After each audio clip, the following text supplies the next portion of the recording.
Hey everyone. So in the last video, we've seen how to pin parts of our simulation in space. And the function for this was called pin to animation. And this is what we want to look at in this video, because you can use it also to pin points to an already existing animation or follow the animation they already have, which allows you to partly simulate and animate an object. So an example for this would be, and this is actually quite common, that an animation comes from outside, in this case in form of an alembic, which of course I convert, and then I check the scale to make sense for Houdini as usual. And then when you look at this, it actually moves like a zombie does. And what we want to do now, because it's fun, we want to turn some of the parts of our zombie into vellum or cloth. And we can do this with a simple group. It's relatively straightforward. Just like we chose the points that we want to pin in space, we can also use groups to choose the points that we want to simulate. So let's call this sim, let's say, and we use a bounding region. And let's say we want the arm to hang off this zombie here. And he kind of moves it with him. What's important here, you have to set the group in the first frame, because of course here you can see our zombie moves out of the group. Technically there are ways of making sure that this stays consistent the whole time, but we don't have to. As long as the group is correctly set the first frame, then it's fine. So this is why you should create this. Now it's pretty straightforward. Of course we create a simple cloth setup and of course a Vellum solver, and the whole thing goes in there. And as we've seen before, to pin something, we can use in the Vellum solver directly in the middle of it somewhere the pin to animation. And here we just choose our sim group. And when we look at the result now, it looks like this, which is not exactly what we wanted. But of course, this is what we've seen in the last video.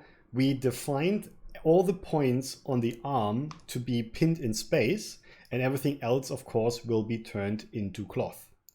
Now we wanted the opposite though. We wanted everything else to follow the animation and just the arm to turn into cloth. How can we do this? Well, of course, you could just take the group and kind of move it over so that everything else is simulated. But I kind of like it this way because it's more logical. And all you have to do now is you have to invert this group. And I think we haven't talked about this yet, but you can always invert the group definition by just adding an exclamation mark in the front. And now everything should be pinned that is not in this sim. This is something that comes from programming.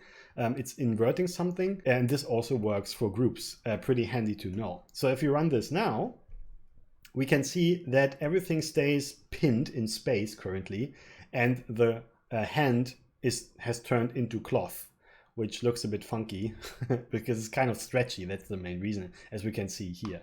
So let's make this actually a bit less stretchy by increasing the stiffness, even though I think we might need more sub-steps later on. And then let's also increase the bend stiffness for now. But one thing is obviously missing, and that is that our zombie is not walking anymore. And how good is a zombie if he isn't walking? So the reason is that currently all the points that are not in the sim group will be pinned in space, because even though it's called pin to animation, this is what we didn't have checked so far, and that is match animation. So without this checkbox, it will just pin it in space as we've seen, and with the checkbox, we can make every point follow the animation it already has. So if I run this now, we can see that all the points that are not in the sim group will follow their animation that come in from the front, from the top. And the arm that is in the sim group will now be simulated like cloth. And this is pretty funny because the arm is now flapping around in a typical zombie fashion. And the cool thing is now we can, add more to this. So for example, with our group here, we can say, okay, the rest, this here, the upper part should also not be following the animation, but should be simulated. So the points that are not in this group, again, will be pinned to animation. And then, for example, it looks like this. And with a little bit of sim time, this is how it looks now. All right, so of course, and at some point the head falls off. Okay, this is something you have to be careful of. The geometry has to be properly connected. Otherwise, this can happen that the head falls off. But let's look at a bit more serious example.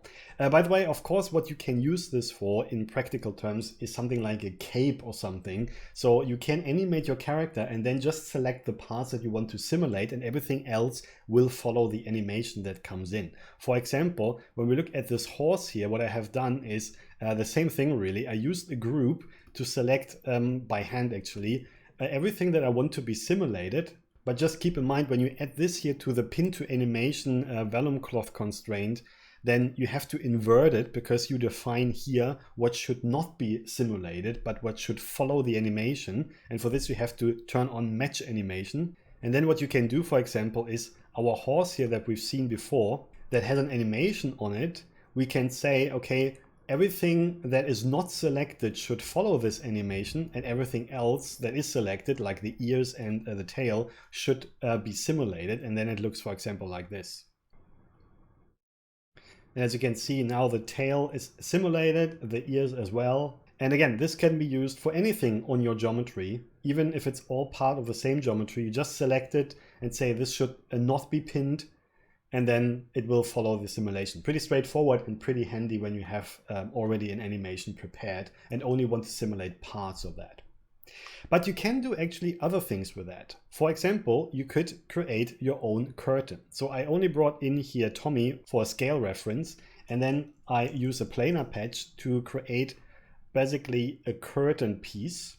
So maybe something like this. And let's give it a little bit more resolution so that we have nice folds.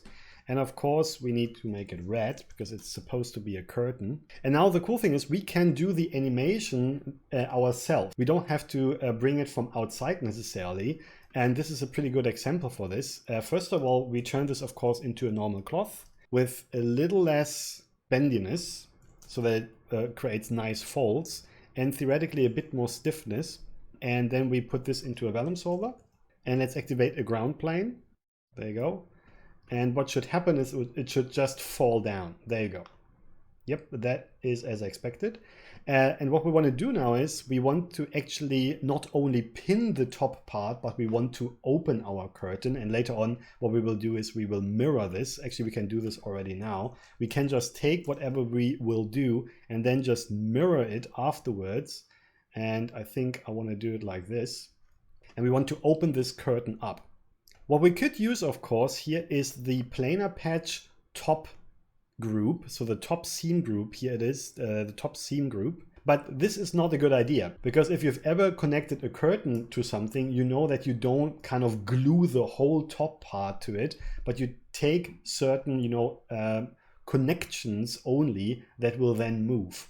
So this is what we want to do here as well. And of course, what we use for this again, just like we saw before, in the last video, we want to use a group. And now we can use, let's say, a box as an input. And let's make sure this is a point group. We call this pin. And then we use keep bounding regions and use the bounding object. And now we move our box up here, make it much smaller, and grab one part of it. So, and now I want to grab maybe every fifth or so, every fourth point up here. And of course we can do this, for example, with a copy and transform. We just copy our box along the line, and we can do this like this, and then we can create multiple copies of this. And it's probably not super exact what I did, something like this. Let's see how this looks like. It's not perfect, but it's not too bad. So these points we want to actually move, not the whole thing, just these points. First of all, of course, what we can do is we can first bring them in here in our pin to animation. There it is. And this time, this is actually the ones that we do want to follow the animation that we don't have yet. But let's try this first with a normal pinning. And yeah, now this works. You can see they're pinned in space, as you can see. But what we want to do now is we want to animate them. And this is actually quite simple. All we have to do is we take those points and move them the way we want them to move. And I know this sounds a bit stupid, but it will look a bit weird.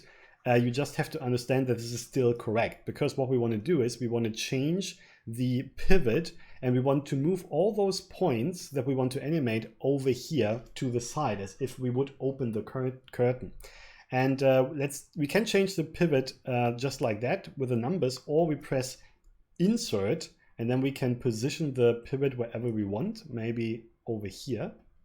And I do this so that I can now transform the points towards this point by simply scaling it down. Currently I'm scaling the whole curtain, but I only want to move the pinpoints. And this is what I meant. It looks a bit weird when we do this because we just move the points at the top towards this pivot here. And I just realized the pivot should be a bit higher, maybe something like this. So let's actually do this. We start with the normal position on the first frame, and then let's say in 2 seconds we open the curtain and these points should move over there maybe. So this is how it looks like, and it looks like nothing because all we are doing is we are moving points. But this is correct because those points will follow this animation and everything else will be connected to those points and then be simulated accordingly. And the only thing missing for this to work now is this checkbox, match animation, because if we would run this now, we wouldn't have changed anything because the points, while they are animated, will not actually consider this. So let's make sure we turn this on, match animation. And now you can see what I meant. The points are moving, but everything else is still connected to those points. And this is why we get this really nice folding simulation. And now we can actually look at the mirrored version of this that I created. And this is a nice trick because this way I don't have to, simulate 2 curtains. I just simulate one and mirror it. So there you have it. That's simple. You can actually create a curtain simulation. All you have to animate are a couple of the top points. And just make sure that you don't use all the points, but you want the top part to be able to move freely. So only grab a couple of them and animate them, and then you get a nice fold. Otherwise it will look a bit weird. So this is how you can use the match animation function in the pin to animation part. And this allows for a couple of really cool things. So I hope this is helpful. Thanks very much and see you later. Cheers.